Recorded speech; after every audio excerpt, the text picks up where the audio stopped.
সবাইকে পবিত্র রমজানের শুভেচ্ছা এবং শোকবার্তা জানাচ্ছি মুসলিম বিশ্বের একজন বিপ্লবী বীর, সিপাহ সালার, পথ প্রদর্শক, মুরব্বী এবং মুসলমানদের ত্রাণকর্তা রূপে আবির্ভূত ইমাম আলী খামেনির হত্যাকাণ্ডের প্রতিবাদ জানিয়ে ইমাম আলী খামেনি বিগত ৩৬-৩৭ বছর যাবৎ ইরানকে নেতৃত্ব দিয়ে আসছেন। ইমাম আয়াতুল্লাহ খোমেনির ইন্তেকালের পরে তিনি ইরান জাতির কর্ণধারের অভিভাবকের হাল ধরেন এবং তেনার নেতৃত্বেই ইরান সাময়িকভাবে প্রথম শ্রেণীর রাষ্ট্রে পরিণত হন এবং আমেরিকার নিষেধাজ্ঞা, আমেরিকার স্যাংশনের বিপরীতে বীরের মতো তিনি টিকে থাকেন। যেই আমেরিকার স্যাংশনের কবলে পড়ে লিবিয়া, ইরাক ধ্বংসপ্রাপ্ত হয়েছে, ইরাকের সাদ্দাম হোসেনকে হত্যা করা হয়েছে, লিবিয়ার কর্নেল গাদ্দাফিকে হত্যা করা হয়েছে, সেই স্যাংশনকে উপেক্ষা করে ইরান তার ব্যবসা বাণিজ্য, সামরিক কার্যকলাপ এবং তার নৈতিক দায়িত্ব মুসলিম বিশ্বের উপর সেটা পালন করে যাচ্ছে। তার শক্তিশালী আইআরজিসি বাহিনী পৃথিবীর একটি গার্ড হিসাবে, মুসলমানদের একটি গার্ড হিসাবে পরিণত হয়েছে। ইরানের সাথে আমাদের ধর্মীয় কিছু মত পার্থক্য আছে, কিন্তু আমেরিকা এবং পশ্চিমা বিশ্ব ইরানকে আক্রমণ করেছে একটি মুসলমান দেশকে ধ্বংস করা এবং মুসলিম উম্মার উত্থানকে ঠেকিয়ে দেওয়া। কাজেই ইরান এখন মুসলমানদের অভিভাবক হিসাবে আবির্ভূত হয়েছিল। ইরানের নেতৃত্ব বিশ্ব মুসলিমকে উজ্জীবিত করেছে। ইরানের বলিষ্ঠ নেতৃত্ব পশ্চিমা দুনিয়ায়, বিশেষ করে আমেরিকা, ইউরোপকে প্রকম্পিত করে তুলেছিল। তাদের পতন অনিবার্য হয়ে আসতেছে, এটা বোঝা যাচ্ছিল। সেই জন্য ইরানকে ধ্বংস করা তাদের একটা বিরাট পরিকল্পনার অংশ এবং পশ্চিমা বিশ্বের, বিশেষ করে আমেরিকার চক্ষের শূল ইরানকে প্রতিহত করার জন্য তারা পরিকল্পনা করে অগ্রসর হয়েছে। কাজেই মুসলমানদের শক্তি ইরাক, লিবিয়া, সিরিয়ার পতনের পর ইরান আফগানিস্তানের পরে পঞ্চম রাষ্ট্র হিসাবে চিহ্নিত হয়েছে। ইরানের পরে তারা অন্যান্য রাষ্ট্রকে আর অন্যান্য মুসলিম রাষ্ট্রকে তারা ধরবে। এখানে ইন্দোনেশিয়া, মালয়েশিয়া, মিশরকে তারা অলরেডি কবজা করে ফেলছে। সৌদি আরব ভয়ে প্রকম্পিত, অন্যান্য মুসলিম দেশগুলোকে তারা একের পর এক সরকার পতন ঘটিয়া সেই দেশকে দখল করতেছে, লুটপাট করতেছে সে দেশের সম্পদ। তাদের লিবিয়ার তেলে সম্পদ, ইরাকের তেলে সম্পদ, সিরিয়ার তেলে সম্পদ এবং সৌদি আরবের তেলের টাকা ইত্যাদি তারা চাঁদাবাজি, লুটপাট করে নিজের পকেটস্থ করছে। এখন মুসলিম বিশ্বের কি কারণই আছে? ইরানের বিপ্লবী বীর আলী খামেনির মৃত্যুতে আমি গভীর শোক প্রকাশ করছি। তার আত্মার রুহের মাগফিরাত কামনা করছি এবং তার পরিবারবর্গের যারা জীবিত আছেন, তার ছেলে বিশেষ করে মুস্তফা খামেনি,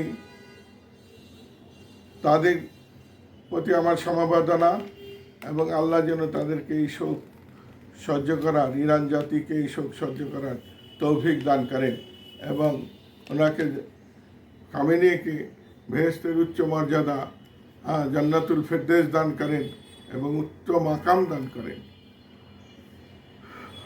এখন যুদ্ধ তো একটি কৌশল। আমেরিকা ইসরায়েল যৌথভাবে বিনা নোটিশে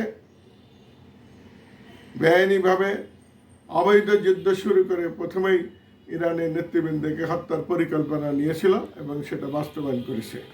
আমেরিকার শক্তিমত্তা আমেরিকা প্রদর্শন করেছে। আমেরিকা এখন পৃথিবী জয় করার নেশায় মগ্ন হয়ে গেছে। ন্যায় অন্যায় কোনো কিছুই তাকে বাধা দিয়ে রাখতে পারতেছে না। তার সামরিক শক্তি, তার প্রযুক্তিগত শক্তি এত বেশি উন্নত, ডেভেলপ, যে অন্য কোনো রাষ্ট্র তার ধারে কাছে যাইতে পারতেছে না। তার সহযোগী হইল ইহুদি রাষ্ট্র ইসরায়েল। তারাও প্রযুক্তিগতভাবে পৃথিবীতে প্রাধান্য বিস্তার করতেছে। কিন্তু একটা কথা, যে অত্যাচারী, অন্যায়কারী, নিপীড়নকারী, যুদ্ধবাজ,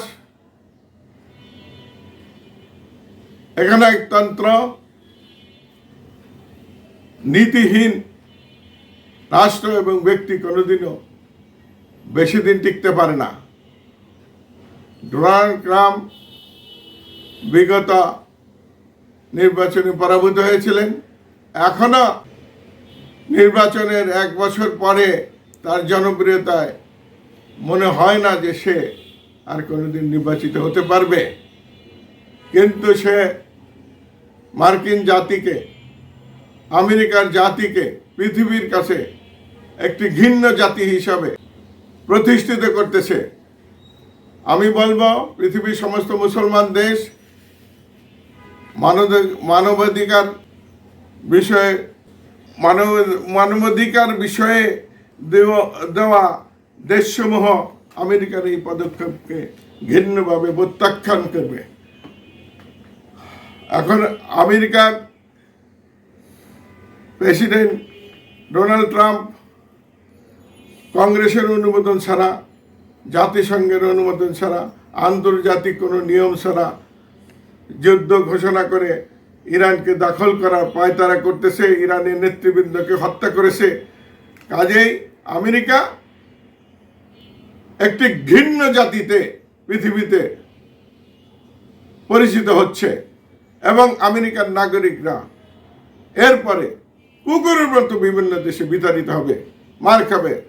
লাল চামড়ার আমেরিকারা কোনোদিনও পৃথিবীর মানুষের কোনো শ্রদ্ধা, ভালোবাসা অর্জন করতে পারবে না এবং তারা ঘৃণ্য হিসাবে কুকুরের মতো প্রত্যেক দেশ থেকে বিতাড়িত হবে। প্রত্যেক দেশের লোক, স্বাধীন দেশের লোক আমেরিকা জনগণকে ঘৃণা করবে। কেননা আমেরিকার জনগণ এই ট্রাম্পের এই উদ্ধতপূর্ণ অবৈধ কাজের প্রতিবাদ করতেছে না। তারা রাস্তায় নামে আসতেছে না। মানবতার পক্ষে, মানবাধিকার পক্ষে তাদের কোনো ভূমিকা দেখা যাচ্ছে না। আইনের প্রতি তারা শ্রদ্ধাশীল নয়। কাজেই আমরা বলবো, আমেরিকাকে হুঁশিয়ার করব, এই অবস্থায় স্বৈরতন্ত্র, এই অবস্থায় একনায়তন্ত্র, এই অবস্থায় দখলদারিত্ব বেশি দিন চলতে পারে না। পৃথিবীতে বহু রাষ্ট্র এরকম উদ্ধত করা হয়েছিল এবং তাদের পতন হয়েছে। আমেরিকারও পতন অত্যাসন্ন।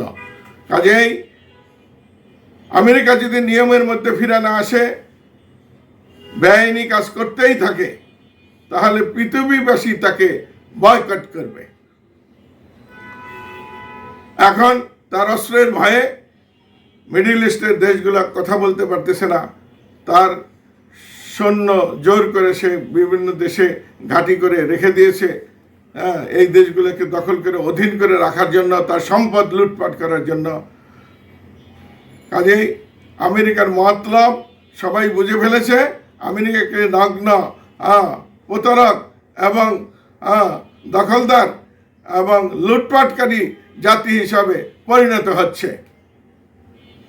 আমরা বলবো যে পৃথিবীরবাসী, বিশেষ করে মুসলিম জনগণ, আপনারা সোচ্চার হন। আমেরিকার এই সমস্ত অবৈধ বেআইনি মানবাধিকার বিরোধী কাজকর্মের বিরুদ্ধে রাস্তায় নেমে আসুন এবং বিভিন্নভাবে লেখনীর মাধ্যমে বিভিন্ন আন্তর্জাতিক ফোরামে আমেরিকাকে বয়কট করুন এবং প্রতিবাদ অব্যাহত রাখুন। ইনশাআল্লাহ মুসলমানদের পক্ষে আল্লাহর সাহায্য আসবে, আল্লাহ মুসলমানদের বিজয় দিবেন। আমেরিকার পতনের মাধ্যমেই মুসলমানদের বিজয়ের সূচনা হবে। ইরানকে এখন আমাদের সমর্থন করা এই জন্য দরকার যে এখন ইরানই একমাত্র মুসলিম দেশ যে আমেরিকাকে প্রতিহত করার জন্য, আমেরিকার আগ্রাসনকে দমন করার জন্য একমাত্র বীর যোদ্ধার মতো শির উঁচু করে দাঁড়িয়েছে। কাজেই ইরানের পরাজয় মানবতার পরাজয়, ইরানের পরাজয় মানবাধিকারের পরাজয়, ইমানের পরাজয়, আইনের পরাজয়। কাজেই আমরা বলবো আপনারা ইরানকে সক্রিয়ভাবে সাহায্য, সমর্থন এবং সহযোগিতা করুন। এটা আপনাদের ধর্মীয়, আইনীয় ও নৈতিকতার দাবি। এগিয়ে না আসি তাহলে আমেরিকা একের পর এক এই বড় বড় কয়েকটা দেশ দখল করার পরে আমেরিকার উদ্ধত বেড়ে গেছে এবং ছোটোখাটো দেশগুলোকে আপনি সে দখল করবে। দখল করা বিশ্ব কলোনাইজেশন, আমেরিকার নেতৃত্বে একটা কলোনাইজেশন তারা তৈরি করবে এবং কলোনি হিসাবে আমাদের পরাভূত করবে, আমাদের শোষণ করবে, আমাদের মা বোনের ইজ্জত নেবে, আমাদের দেশের সম্পদ লুটপাট করে তাদের দেশকে ভরে ফেলবে, আমাদেরকে রাস্তার ভিখারি বানাবে। যেরকম ব্রিটিশ সাম্রাজ্য তার অধীনস্থ সমস্ত উপনিবেশকে চাকরের মতো তাদের সম্পদ লুটপাট করে নিয়েছিল, চাকরের মতো ব্যবহার করছে, তাদেরকে বন্দি অবস্থায় নিয়ে ব্রিটিশে তারা নিপীড়ন করেছে। এখন আমেরিকাও সেই একই রাস্তায় অগ্রসর হবে। আপনারা ভাইবেন না আমেরিকার চেহারা এই চেহারা সঠিক চেহারা না, সাম্রাজ্যবাদী চেহারা হল একটি ভয়ঙ্কর চেহারা, মানুষকে অত্যাচারের চেহারা, মানুষকে মৃত্যুর চেহারা। কি অত্যাচার করেছে ব্রিটিশরা ভারত উপমহাদেশে, আপনারা সবাই জানেন। পৃথিবীর সব দেশে ব্রিটিশরা কি অত্যাচার করেছে, সেরকম আমেরিকা তার চেয়ে দ্বিগুণ, তিগুণ, চতুর্গুণ, 10 গুণ অত্যাচার করবে। আমেরিকার মধ্যে কোনো নীতি নৈতিকতা নাই, আইনের প্রতি শ্রদ্ধা নাই, আন্তর্জাতিক মানবাধিকারের প্রতি কোনো শ্রদ্ধা নাই। আমেরিকা একটা বর্বর নিষ্ঠুর জাতি হিসাবে পৃথিবীতে পরিচিত হয়েছে। কাজেই আমেরিকাকে আমরা নৈতিকভাবে সব দিক দিয়া প্রতিহত করার জন্য চেষ্টা করব। ইনশাল্লাহ আমরা মানবতাপন্থী, ইসলামপন্থী এবং বিশ্ব মুসলিম আমাদের নেতৃত্ব বহাল রাখার জন্য আমরা ইনশাল্লাহ অচিরেই সফল হব।